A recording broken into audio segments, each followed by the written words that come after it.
ওসমান গনি তাকাইছে, সঙ্গে সঙ্গে রাখাল চিল্লা বলে, এই মিয়া, বারবার আমার দিকে কি দেখো মিয়া? ভয়ে ওসমান গনি দাঁড়িয়ে গেছে, দাঁড়িয়ে বলতেছে, ভাইজান খালি পরপর তোমার দিকে 3 বার তাকাইছি, তুমি এত গরম হইলে তোমার পরিচয় কি? বলতেছে, আমার পরিচয় হলো আমি একজন রাখাল। যেই কইছে রাখাল, ওসমান গনি মুস্কি মুস্কি হাসতেছে। সুবহানাল্লাহ। রাখাল শুনে হাসতেছে। হাসার কারণ হলো, রাখাল যারা হবে তাদের ভাষা নরম হলে হবে না, তাদের ভাষা গরমই হওয়া লাগবে। প্রত্যেকটা অভিভাবককে আল্লাহ তাআলা রাখালের দায়িত্ব দিয়েছেন। অভিভাবককে আল্লাহ কিসের দায়িত্ব দিয়েছেন? রাখালের দায়িত্ব দিয়েছেন। আপনারা হয়তো ভাবতেছেন, হুজুর আমাকে তো গরু ছাগল নাই, আমরা কিসের রাখালি কর্ম? আপনি চোখ বন্ধ করে দেখেন, 42 বছর একটা গাভী আপনার বাড়িতে আছে। আপনি একটু চোখ বন্ধ করে খেয়াল করে দেখেন, 22 বছর একটা আড়িয়া আছে, আড়িয়ার বয়স হলো 22। আর একটু চোখ বন্ধ করে একটু সামনের দিকে দেখেন, 17 বছর একটা বকনা আছে। গাভী হচ্ছে আপনার বউ, আড়িয়া হচ্ছে আপনার বেটা, আর বকনা হলো আপনার মেয়ে। এখন আপনারা বলেন, এই 3 জনের উপরে আপনার রাখালি করার দায়িত্ব আছে না নাই? এ কথা বলা লাগবে, আছে না নাই? আপনার বউ কি করতেছে স্বামী হিসেবে আপনি খেয়াল করেন। আদমকে আল্লাহ যখন জান্নাত থেকে বাইর করে দেয়, আদম বলতেছে, আল্লাহ বিনা অপরাধে আমাকে জান্নাত থেকে বাইর করে দিচ্ছেন, আমার তো কোনো দোষই নেই। আল্লাহ বলে, আদম তোমার দোষ নাই, কেমনে বুঝলে? আমি গন্ধম গাছের কাছে যাইনি, গন্ধম ফল খাইনি, হাওয়া যে আমাকে খিলাইছে তাও বুঝবার পারিনি। যখন বুঝবার পারছি শরবতে গন্ধম আছে, তখন ডান হাত বুকের মধ্যে ঢুকে দিয়ে রক্ত বমি করছি। তুমি বলো তো আল্লাহ, এরপর আমার দোষ আছে? আল্লাহ বলতেছে, আমিও তো জানি রে পাগলা, তোর কোনো দোষ নেই। তাহলে দোষ নাই, আমাকে বার করে দিচ্ছেন কেন? আল্লাহ কয়, আদম হাওয়া তোর কে হয়? আদম বলে, হাওয়া তোমার বউ হয়। আল্লাহ কয়, হাওয়া তোর কে হয়? আদম বলে, বউ হয়। আর একবার যেই কইছে, আদম হাওয়া তোর কে হয়? আদম কয়, আল্লাহ একই কথা বারবার শোনেন কেন? হাওয়া আমার বউ হয়। আল্লাহ কয়, আদম 3 বার বলেছে হাওয়া তোর কে হয়, প্রত্যেকবার বলেছিস বউ হয়।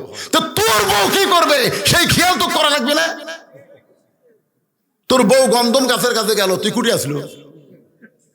আদম কয়, আল্লাহ আমি তো খেয়াল করিনি, গন্ধম ফল যে পারলো, শয়তানের ওয়াজ শুনলো, তুই তখন কুটি আসলো?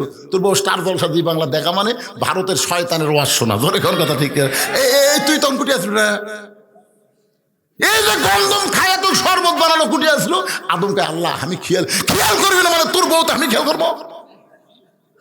আজকে বাংলাদেশে যেই স্বামীরা বউয়ের প্রতি খেয়াল নাই, প্রত্যেকটা স্বামীকে জাহান্নামে যাওয়া লাগবে, জোরে কোন ঠিক কিনা? খেয়াল করেন, আপনি খেয়াল করে দেখেন তো আপনার বউ কি করতেছে। হ্যাঁ,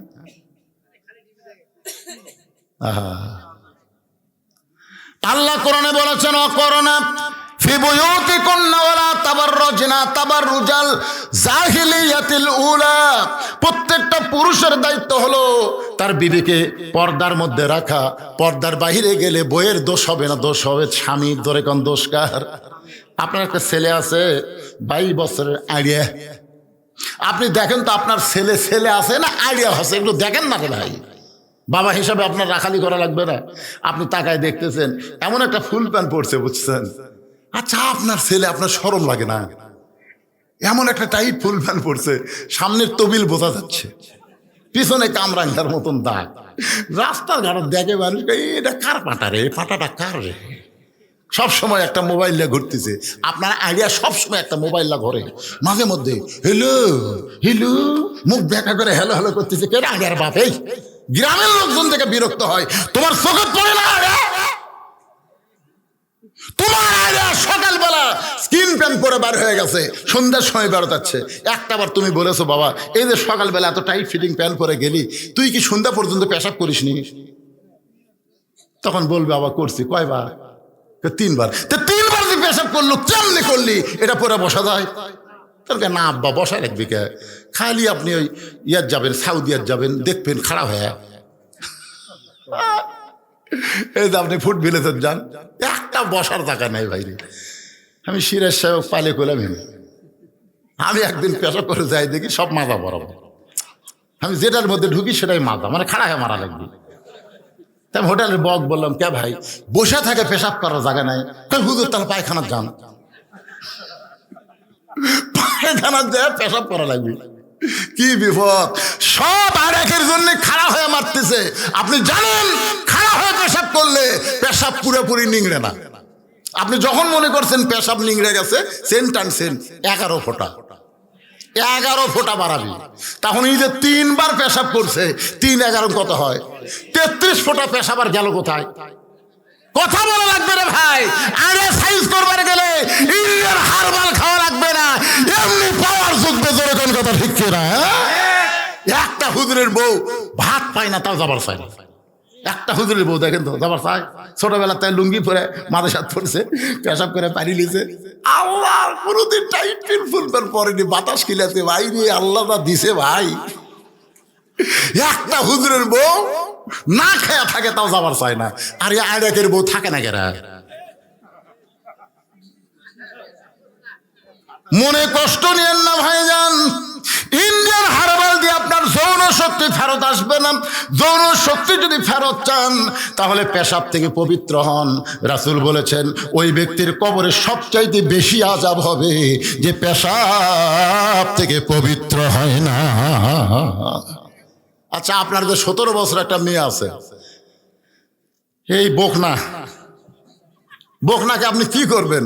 ফাতেমা বানাবেন না পরিমণি বানাবেন? আপনি বাবা হিসাবে সিদ্ধান্ত নেন তো। এই বাবারা যারা আছেন, আমি তাদের পাও ধরে বলতেছি, আপনার যে মেয়েটাকে এখন বিয়ে দেননি, এখনো 2 বছর পর বিয়ে দিবেন, এরকম একটা মেয়ে আছে, আপনি মেয়েটা কি বানাবেন? ফাতেমা না পরিমণি? ফাতেমা যদি বানাবার চান তাহলে হাই হিল করে কিলকিল করে রাস্তা ঘোরার সুযোগ নাই। জোরে কোন কথা ঠিক না? কিন্তু আপনার কি করতেছে? আপনার মেয়েটা রাস্তা ঘুরতেছে, অনেক যুবকের চরিত্র নষ্ট করতেছে। জোরে কোন কথা ঠিক না? বাবা হিসাবে আপনার মেয়েকে রাখালি করা লাগবে না? রাসূল ঘরের মধ্যে ঢুকে দেখে 9 বছরের ফাতেমা হাতের মধ্যে চুরি দিয়া, ঘরের মধ্যে হাতে চুরি দিয়ে মুসকে মুসকে হাসতেছে। মেয়েটার হাসি দেখে নবীর চোখ দিয়ে পানি বের হলো। ফাতেমা চমকে গেল, বাবা কেন কাঁদতেছে? ও বাবা, আমার হাতে চুরি দেওয়ার কারণে আপনি এমন করে কেন কাঁদতেছেন? রাসূল বলে, ফাতেমা, যে দুনিয়াতে সাজবে মা, আল্লাহ তার আখিরাতের সাজ কমায়া দিবে। বাল তুসিরুনাল হায়াতাদ দুনিয়া ওয়াল আখিরাতু খায়রু ওয়া আবকা। আর ওয়াজ করা লাগে? ফাতেমা হাতের চুরি খুলে বাড়িতে ফেলে দিচ্ছে। নবী দৌড়ে গিয়ে চুরি খুলে পকেটে ঢুকেছে। ফাতেমা বলে, বাবা চুরি হাতত দিলাম, কানলেন। সেই চুরি ফেলে দিলাম, পকেটে ঢুকাইলেন। রাসূল বলে, ফাতেমা আমার কাছে। যেই নবীর কাছে গেছে, নবী খপ করে হাত ধরে, মেয়ের বয়স কয় বছর? 9 বছর। এই হাতত চুমা খাওয়ার পারবেন, কপালে চুমা খাওয়ার পারবেন। আপনারা কতগুলো বাপ আছেন সারা নিষ্ঠুর। মেয়ে বড় হয়েছে আর মেয়েকে কোনো আদরই করে না। আল্লাহর নবী ফাতেমার বিয়ে দেওয়ার পরও ফাতেমার হাতে চুমা খাইছে। মা দেখি তোর হাতটা দেবা। আপনাদের মেয়েকে চুমা খান, হাতে হাতে হাতে খাওয়া লাগবে। মেয়ের হাতে চুমা দিয়ে দেখবেন আপনার মেয়ে আপনার কত বাধ্য হয়। আল্লাহ নবী ফাতেমার হাতে চুমা দিয়ে বললেন, মা এই চুরির যত্ন করে রাইখা দিব। ফাতেমা বলতেছে, বাবা চুরি হাতত দিলেই কানলেন, যত্ন করে রাখবেন কেন? রাসূল বলে, ফাতেমা শুধু চুরি না, একদিন তোর নাকে নাক ফুল পরাই দিব, একদিন তোর কানে দুল পরাই দিব, একদিন তোর গলাত মালা পরাই দিব। ফাতেমা বলে, কবে কবে? আল্লাহর নবী বললেন, যেদিন তোমার বিবাহ হবে। ও ফাতেমা, মেয়েরা কেবলমাত্র এক ব্যক্তির জন্য সাজতে পারবে মা, সেই ব্যক্তি হলো তার স্বামী। স্বামী ছাড়া অন্য কোনো পুরুষের জন্য মেয়েরা কোনোদিন সাজতে পারবে না। কার জন্য সাজবে? তা আপনার দাদা বিয়ে হয়নি, এত সাজে গেলে কি সমস্যা? এত সাজে কেন? ওসমান গনি মুসকি মুসকি হাসতেছে, মনে আছে না ভুলে গেছেন? ওসমান গনি হাসতে হাসতে রাখালের কাছে বসে বলতেছে, ভাইজান কোনোদিন আপনাকে সামনে কাতারে দেখি নাই, আজকে দেখি আমি 3 বার তাকাইছি ভাই। রাখাল বলতেছে, আমি সামনে কাতারে কোত্থেকে আসবো? আমি বারান্দাত নামাজ পড়ি। আমি আজকে সামনে কাতারে আসার কারণ হলো দেখার জন্যে সারা জীবনের সাধনা একটাবার দেখতে চায়, এই দেখার জন্য বারান্দা ছেড়ে সামনে কাতারে। ওসমান গনি বলে, ভাইজান আজকে কি আপনার দেখা হবে? রাখাল বলতেছে 100 বার হবি না কেন? ওসমান গনি বলতেছে, ভাই কয়েক বছরের সামনে কাতারে নামাজ পড়তেছি, এখন পর্যন্ত আমার দেখার ভাগ্য হয় নাই। ওসমান গনি যারে দেখতে আসে সামনে কাতারে, তিনি হলেন নামাজের মালিক আল্লাহ। সুবহানাল্লাহ বলেন না? আপনারা ভাবতেছেন এটা ইয়ার কি, আল্লাহ দেখা যাবে? যাবে যাবে না? বুখারী শরীফের হাদিস, পাগলা। আনতাবুদুল্লাহ কান্নাকা তারাহু ফাইন লাম তাকুন তারাহু ফাইন্নাহু ইয়ারাকা। ইবাদতের মধ্যে শামিল হও। এক জগ পানির মধ্যে এক মুষ্টি চিনি ঘন্টন মারলে চিনি যেমন পানির মধ্যে বিলীন হয়ে যায়, তেমন ইবাদত যদি কোনো বান্দা করতে পারে, নামাজের মালিক আল্লাহকে দেখতে পাবে। আল্লাহ যদি দেখা সম্ভব না হয়, আল্লাহ তাকে দেখতেছে, এই বিশ্বাস তার কলিজার মধ্যে আসবে। এখন আপনারা বলেন, আমরা যখন মসজিদে যাই আল্লাহকে আমাকে দেখবার পাই? সবাই বলতেছে না। আচ্ছা পাই এ কথা বলতেছে, সন্দেহ হচ্ছে কারো? আল্লাহর চোখের পাওয়ার কম না বেশি? আল্লাহকে আমাকে দেখবার পায়? আচ্ছা হাসিনার মনে করেন বর্তমান ডক্টর ইউনূস যদি আপনাকে ডাকে যে ভাই আপনাকে উমরপুরের অমুক লোক, আমি গাড়ি ঘোড়া পাঠিয়ে দেবো, আমার অফিসে আসা লাগবে, আপনি কোন তো সবচাইতে ভালো পোশাক পরবেন না খারাপ পোশাক? কার কাছে যাচ্ছেন? ইউনূসের অফিসে যাচ্ছেন। যমুনা না কি নাম? ইউনূস জায়গার তার নাম কি? কি ভবন কয় রে? না না না, হাওয়া যমুনা না কি যেন একটা নাম কর পারতেছে। হ্যাঁ যমুনাই থাকে। মনে করেন আমার এক সম্পর্কীয় বড় আব্বা, আমার বাপের বড় ভাই, আমার মনে আছে 4 হাতা গামছা গাঁতে জোর না চলবার আসতেছে। তাই বললাম, বড় আব্বা যেটা করে কই আমরা, তে আপনি গামছা পড়ছেন, তোমার যেটা রাখবে, এই তুই ফতুয়া দে নামাজ হবে না, ফতুয়া দে নামাজ হবে না। আমি বললাম খালি বলছি গামছা গাঁত দে, আপনি এত গরম হলেন কেন?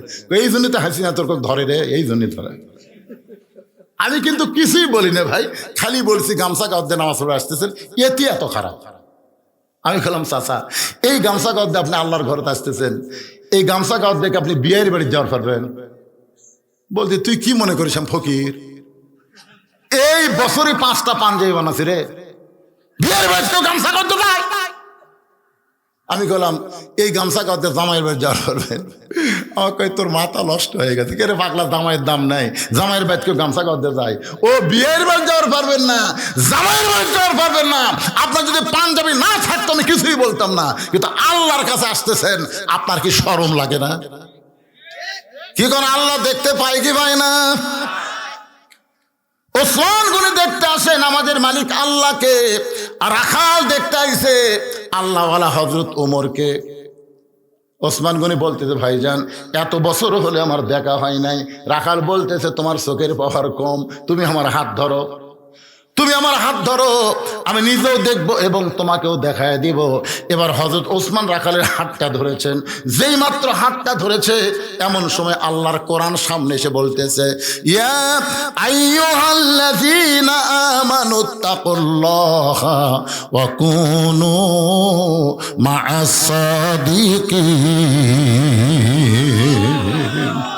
ওসমান গনিকে আল্লাহর কোরআন বলতেছে, ওসমান তোমার যোগ্যতাই তুমি দেখতে পাওনি, আজকে এমন একজন মহামানব তোমার পাশে বসে আছে যে নিজেও দেখবে এবং তোমাকেও দেখাবে। ওসমান গনি রাখালের হাতটা ধরে দেখার আশায়, ধরে কোন কিসের আশায়? কিছুক্ষণ পরে যখন মুয়াজ্জিন আকামত দেয়, মুয়াজ্জিন যখন আকামত শুরু করেছে, এমন সময় হযরত ওমর মেহরাবের মধ্যে ঢুকছে। ওসমান গনি রাখালের হাতটা ধরে দাঁড়ায় গেছে। রাখাল খালি ওসমান গনি হাত ধরে আছে। রাখাল কে রে?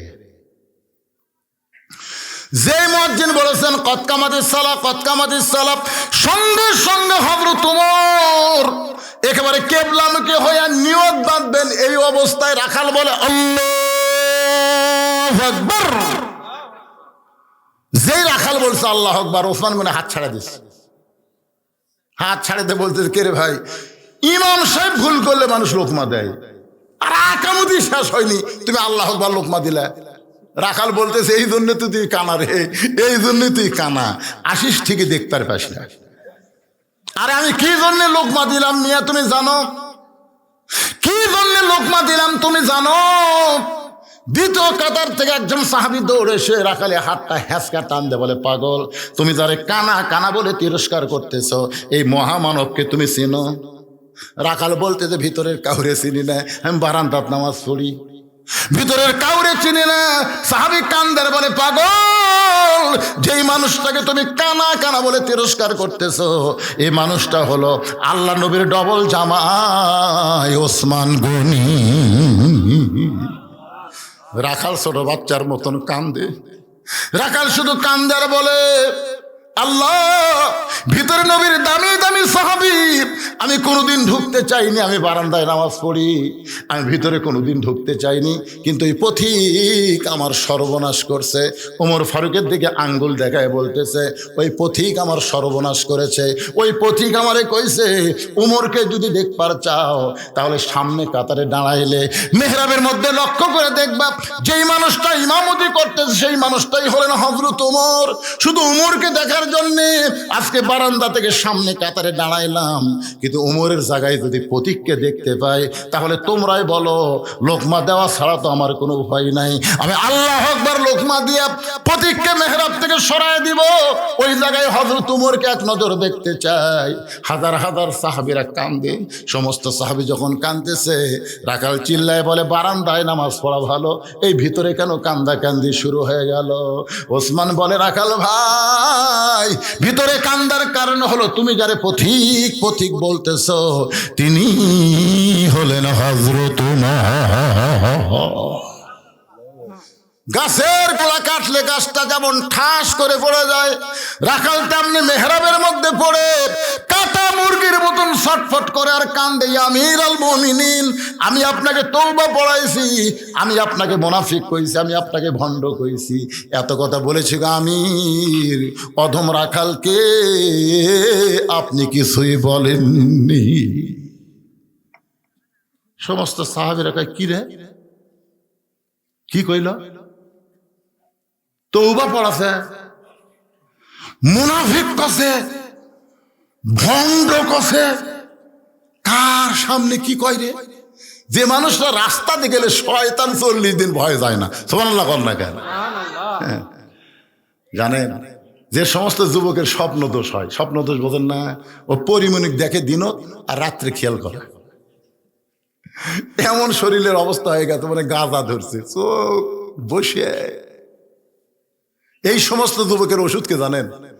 আপনি যখন রাত্রে শুধবেন আর সামিউল মুমিত 7 বার পড়ার পরে এই শাহাদত আঙ্গুলি দিয়ে বুকের উপরে এরকম লিখবেন আইন মিম রহ উমর, উমর লেখা শুয়ে পড়বেন। শয়তানের বাপেরও ক্ষমতা নাই যা আপনাকে আর খারাপ স্বপ্ন দেখায়। সুবহানাল্লাহ। ওমর কুড়ি হোসেন আইন মিম ওমর, শয়তান আসবে।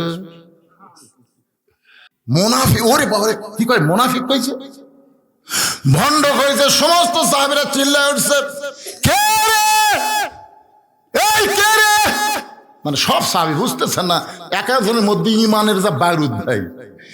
ইমামের সামনে খলিফার সামনে বেটা কি কয় তওবা পড়াছে, মুনাফিক কছে ভণ্ড কছে, তাহলে ওরা কি ইমান কমজোরি না জোরি? এই কে রে, সবাই যখন কে রে কয়ে চিল্লে উঠছে, ওমর ফারুক দেখলো আল্লাহর ঘরের মধ্যে যে হারে শুরু হচ্ছে। এইটা থামাইতে গেলে পুলিশ দেওয়া হবে না, র্যাব দেওয়া হবে না, এইটা থামাইতে গেলে আল্লাহর কোরআনের আইন লাগবে। জোরে কোন কথা ঠিক কিনা? সঙ্গে সঙ্গে ওমর ফারুক বললেন আতিউল্লাহ ওয়া আতিউর রাসূল ওয়া উলিল আমরি মিনকুম, আল্লাহর আনুগত্য করো, নবীর তরিকা মোতাবেক চলো, আমি যদি তোমাদের আমির হই তোমরা কি আমাকে মানো? সমস্ত সাহাবী বলতেছে 100 বার মানে 1000 বার মানি। ওমর ফারুক বলতেছেন তাহলে শোনো, যেই ব্যক্তি আমাকে তওবা পড়ানোর কথা বলতেছে, আমাকে মুনাফিকের কথা বলতেছে, আমাকে ভণ্ডের কথা বলতেছে, তোমরা কি আর বিচার চাও? সবাই বলে 100 বার চাই। ওমর ফারুক বললেন আকামত যখন হয়ে গেছে আগে নামাজ হবে তারপরে বিচার হবে। আজকে তোমরা শুনে নাও, আমি বাংলাদেশের আইন দিয়ে বিচার করব না, ডক্টর কামালের সংবিধান হবে না, আমার আল্লাহর কোরআন দিয়া ওমর ফারুক রাখালের বিচার করবে। আল্লাহর কোরআনের বিচার আমরা বাংলার মানুষ এখনো দেখবার পাইনি, আজকে একটু দেখবার চাই। কারা কারা দেখবেন আল্লাহকে একটু হাত দেখান তো দেখি। লিল্লাহে তাকবীর, হাত নামান। আমার ভাই কি বলছিল যে কিছুক্ষণ পরেই আমি হয়তো যাব, কিন্তু এটাই কোরআনের মুজিজা, যাওয়ার চালেও যাওয়া যায় না। দেখি আর একটা লাইন শুনি তো। এই শুনতে শুনতে এমন এক জায়গাত আছে ভাই, এখন আমরা আল্লাহর কোরআনের বিচার দেখতে চাই। এটা এই সংসদের বিচার না, এইটা হাইকোর্ট সুপ্রিম কোর্টের বিচার না, এটা হলো আল্লাহর বিচার। আপনারা সবাই দেখবেন না? সবাই দেখবেন তো? ওই তিনটা কে উঠলো রে? কেবা মুরব্বী? বাবা এ কাকলিয়াচ্ছে রে, নাতিক খবর যাচ্ছেন? আচ্ছা ঠিক আছে, ওই মুরব্বী বলে দেখবেন যে লাতি লিয়ে যাচ্ছে ওই লাতি সিজার করা। হ্যাঁ, পরে খোঁজলা দেখবেন সিজার করে লাতি লিয়ে, খবরদার আপনারা আসবেন না, কারণ সিজার করা মানে অষ্টাউট। কারণ জন্মের 2 দিন আগে যখন পেট কাটা বের করছে, ওই 2 দিন পরে নর্মালে হতো, কিন্তু নর্মালে না নিয়ে 2 দিন আগে ওর মায়ের ধৈর্য কম, পেট কাটিছে, কাটা থেকে ঘুমের মধ্যে আছে। এখন ডাক্তাররা কয় কে রে, আর তো ঘুমই ভাঙ্গিনি রে, কে রে ঘুম ভাঙলে পেট কাটা লাগবে, জাগা মতো বাইরে হবি, ধরে কোন ঠিক কিনা। কিন্তু ভাই সারা কি টাকা খাওয়ার লোক, কায়ত হয়ে আছে, পানি কমে গেছে। বাংলাদেশে একটা ডাক্তার এমবিবিএস, একটা ডাক্তার তার বউ সিজার করেনি। খোঁজলে দেখেন ডাক্তারের বউ সিজার করে না, মৌলবীর বাড়িতে মিলাদ হয় না, পীরের বউ মুরিদ হয় না। খোঁজলে দেখেন না, এই তিনটা 100% সত্যি। ডাক্তার জানে সিজার করলে সন্তানের ক্ষতি, মায়ের ক্ষতি। সন্তানের কি ক্ষতি? এই যে ঘুমের মধ্যে আছে, বেঁচে আছে না মরে আছে কিভাবে, তখন ওই বের করে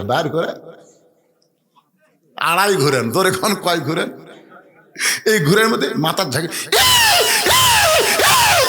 হাসপাতালের কান্দন শুনছেন? তার মানে কি, ও যে মাথার ঝাঁকি খাচ্ছে, ওই ঝাঁকি খায় ওই যে অষ্টাউর হতে ভাই, এখন মোবাইল ছাড়া ভাত খায় না। হ্যাঁ, মোবাইল চালু করে না দিলে ভাত খাবে না। ও সে তাই মানে ওদের লিয়ে গেল না, ওটা সিজার করা। দেখেন কি পাওয়ার অফ, দাদা খেলে চলে গেছে।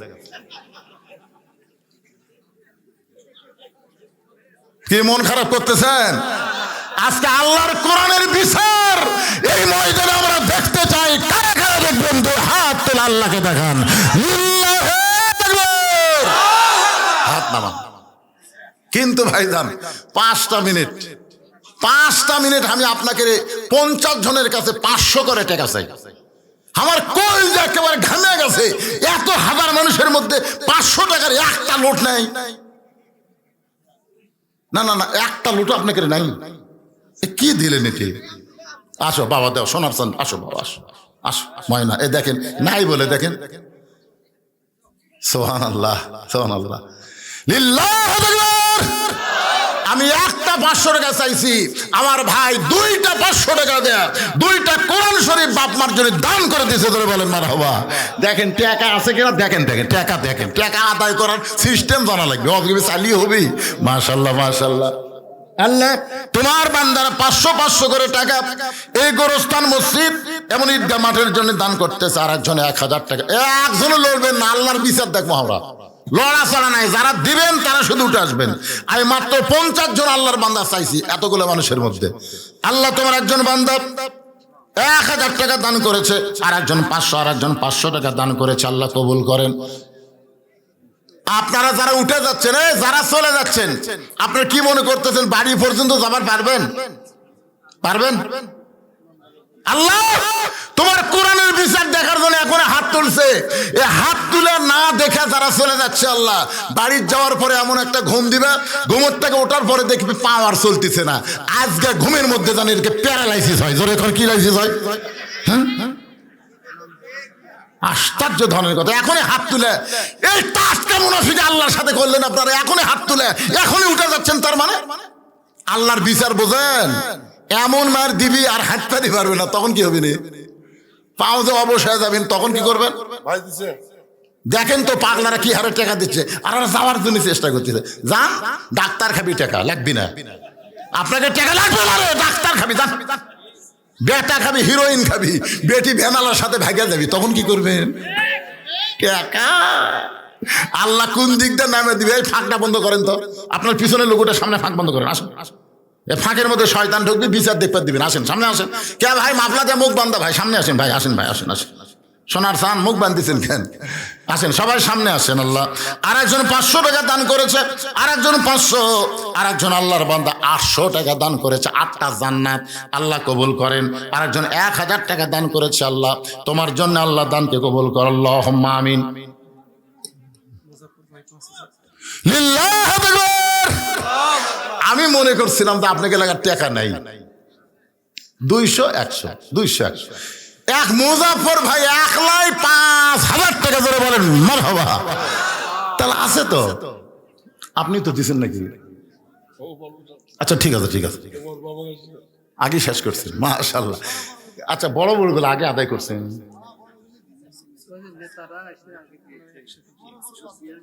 হ্যাঁ, বড় মাছ। আপনাদের এই মসজিদের তো একটা কমিটি আছে, আছে না নাই? মাঠের একটা কমিটি আছে, আছে না নাই? আপনাদের গোরস্থানে একটা কমিটি আছে না নাই? তো সব কমিটির সভাপতি কে? সব কমিটির সভাপতি কয়জন? সেটা কে? সে মালটা কে? আমি এই ওয়াজর টান মারবো, আবার 1000 টাকা দেবো। তার মানে এই কুটি হইরে বেড়া না ভিতর? রে পাগলা, মুরগির তলে থাকলে বাচ্চা হবি রে, বাইরে থাকে কোনো কাম হবি না, কাজিয়া হবি। ধরে কোন কথা ঠিক কি না? সামিয়ানার তলে যারা, মুরগির তলে তারা। এই জন্য বেড়া থাকলে হবি না। বাজান ভিতরে আসো। সাথী আক্তার একটা নাকফুল দান করেছে। আমার সাথী আক্তার মায়ের দানকে কবুল করেন। যে নিয়তে নাকফুল দিছে আল্লাহ নেক নিয়ত নেক আশা কবুল করেন, আল্লাহুম্মা আমিন। মাহমুদ আর নজরুল মজুমদার, মজুমদারের আবার সর্দার, মজুমদার কোম্পানির সর্দার। এটা কি সাইজে দান ভাই? 1120 টাকা। এটা কি সাইজ? আচ্ছা আচ্ছা, একটু মনোযোগ দিয়ে শুনবেন। নামাজ শেষ, ওমর ফারুকের নামাজ শেষ। নামাজ শেষ করার পরে হযরত ওমর দাঁড়িয়ে বললেন, রে সাহাবীরা, কোরআনের একটা আয়াত তেলাওয়াত করলেন। ইন্নাল্লাহা ইয়ামুরুকুম আন তুআদ্দুল আমানাতি ইলা আহলিহা ওয়া ইযা হাকামতুম বাইনান নাস আন তাহকুম বিল আদল। আল্লাহর বিচার আর মানুষের বিচার দুটো কি সমান? যেরকম দুটো সমান।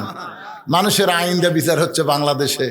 কিছুদিন পর দেখা গেল আর কোন আইনই নাই, একটা আইন হাসিনার আইন। যেরকম কার আইন? বিচার কিরকম? আমি ওয়াজ করতে বলে থাকি, 6 বছরের আম বাগান করেছে, 6 বছর ধরে ন্যাংরা আম। জ্যৈষ্ঠী মাসে দেখতে গেছে আম পাকছে কিনা, যায় দেখে গাছের ডালে বসে ছোট্ট একটা বাচ্চা পাক আম পাড়তেছে আর ব্যাগের মধ্যে তুলতেছে। বাগানের মালিক বলে, এই আমার পরিবারের কেউ খায়নি, আমি খাইনি, তুই আমার গাছের আম পাড়তেছিস, তোর বাপকে গিয়ে বিচার দেব। ছেলে খালি মুসকে মুসকে হাসে। বাগানের মালিক বলে, হাসিস কেন? বলে, আমার বাপকে কোথায় খুঁজবার যাবেন? আমার বাবাও তো আর এক গাছের চড়ছে। তাকায় দেখে, ওরে বাবা, আর বাপ খালি পাকা আম পাড়ে আর বস্তা ভরায়। গাছের নিচে বসে কান্দের বলে, আল্লাহ বিচার দিমো কার কাছে? বেটাও চোর, বাপও চোর। মানুষের আইন দিয়ে যখন বিচার হবে তখন অবস্থাটা এমনই হবে। ধরে কোন কথা ঠিক কিনা? কে দিল? ছোট ভাই জাহাঙ্গীর এত ওয়াজ শুরু করলো, তারপর দিল কে ভাই? জাহাঙ্গীর কুন্ডার কি আদায় খবর করছেন নাকি আবার? মানে আব্বা, আরে ওনার আব্বা জীবিত থাকা অবস্থায় বারবার আমাকে চাইছিল, কিন্তু ওই যে এসপি হাবিব শেরপুর আলিয়ার মধ্যে খালি ফাটাফাটি গন্ডগোল। হ্যাঁ, নামাজরত অবস্থায় ওনার বাবা মারা গেছে। বারবার আমাকে এখানে চাচ্ছিল, আমি আসতে পারিনি। গতবারও তো আমার আসার কথা ছিল, ঠিক কিনা বলেন? কিন্তু হয়নি। যাই হোক, ওনার বাবা দুনিয়া থেকে চলে গেছে। আমরা প্রাণ ভরে দোয়া করি, আল্লাহ আমারও শুনতে পাইনি, মোবাইল অবশ্যই শুনেছে, আল্লাহ মুরব্বীর কবরকে জান্নাতের টুকরা বানায় দেন। জোরে করে আমিন।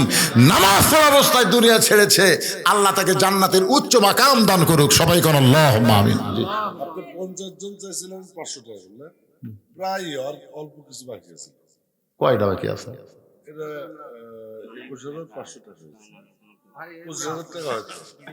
25,000 মধ্যে 21,500 আছে।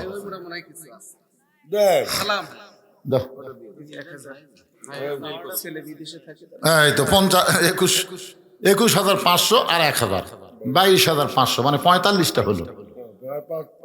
5টা হবি না, আমি মনে করছিলাম 500 টাকা নাই, এই মনে করে চাচ্ছিলাম ভাইজান, কিন্তু আল্লাহর কি কাম দেখেন। সুবহানাল্লাহ। হবে হবে, না হলেও হবে।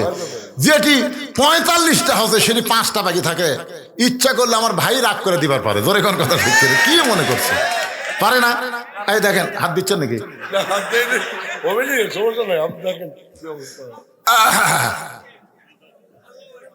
কেবারে তোমাদের মধ্যে কেউ নাই? সোনার চানের আর একটা দাও, 46টা হোক, আর বাদ বাকি আমার ভাই দিবে। 50টা হবে ইনশাআল্লাহ। এখন আসেন, আল্লাহর বিচার। হযরত ওমর ফারুক তাকায় দেখে সামনে কাতারে রাখাল মাথা নিচু করে কাঁদতেছে। রাখালের কান্দার কারণ হলো বিচারের জন্য না, এমন যে মানুষটাকে সারা জীবনের জন্য একবার দেখবার চাইছিল, যে মানুষটাকে সারা জীবনের জন্য একবার দেখবার চাইছিল, সেই মানুষটাকে তওবা পড়াইছে, সেই মানুষটাকে মুনাফিক কইছে, সেই মানুষটাকে ভণ্ড কইছে। এ কারণে রাখাল কাঁদতেছে। এ কান্না মানে দুনিয়ার কোনো বিচার না, তার বিবেকের আদালতে রাখাল ধরা খাইছে। জোরে কোন কথা ঠিক কি না? রাখাল নিজের বিবেকের আদালতে কিরে কাক তওবা পড়াচ্ছি রে, যাকে আমি সারা জীবনে একবার দেখবার চাই, তাকে মুনাফিক কইছি, তাকে আমি ভণ্ড কইছি। এমন ভাবে রাখাল কাঁদতেছে। ওমর ফারুক এক টানে রাখালকে তুলেছে। সাহাবীরা তাকায় দেখে হয়তো ওমর রাখালের কঠিন বিচার করবে, কিন্তু ওমর ফারুক রাখালকে বুকের মধ্যে নিয়া কপালে একটা চুমু খা। সাহাবীরা বললেন, আমির আল মুমিনিন, এই বিচারের নামে আপনি কি দেখালেন? ওমর ফারুক বলে, সাহাবীরা রে, রাখালের এত কথা হজম করার পিছনে একটাই মাত্র কারণ, একটাই মাত্র কারণ, ওয়া আমিলুস সালিহাতি ওয়া তাওয়াসাউ বিল হক ওয়া তাওয়াসাউ বিস সবর। যে কোরআনের আইন মেনে আমরা চলবো। আমি ওমর ছদ্মবেশে গিয়া রাখালের এত কথা হজম করার পিছনে কারণ হলো, আমি রাখালকে দেখি নাই, রাখালের ভিতরে আল্লাহর গোটা কোরআন শরীফ আমি দেখতে পাই। শুধু আল্লাহর কোরআনকে দেখার জন্যে আমি এত কিছু হজম করেছি।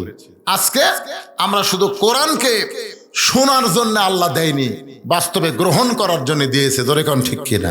তো কোরআনকে গ্রহণ যদি আমরা করি ভাই, আগামীতে ইনশাল্লাহ বাংলার জমিনে আমরা কোরআনকে দেখতে পাবো। আমরা আওয়ামী লীগ, বিএনপি, জাতীয় পার্টি, জামাত না, প্রত্যেকটা মুসলমান জায়গা মতো আমরা এক হব। জোরে কোন কথা ঠিক কিনা? কথা কোন ঠিক কিনা?